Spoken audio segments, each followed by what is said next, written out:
முதலாவது முஸ்லீமாக இருக்க வேண்டும், ஒருவர் முஸ்லீமாக இருக்க வேண்டும். காஃபிர்களுக்கு நோன்பு கடமை இல்லை.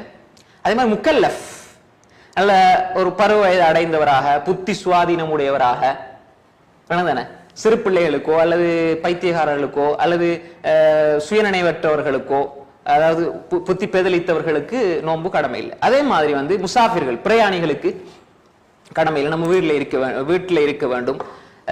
அதே மாதிரி அதாவது நோய்களிலே முடியாது என்று நமக்கு முடியாது, அதாவது அவருக்கு நோன்பு பிடித்தால் அதுக்கு சக்தி உள்ளவராக இருக்க வேண்டும். பிடிக்கவே முடியாது, பிடிச்சா மரணித்துடுவார், அப்படி பல பேர் இருப்பாங்க.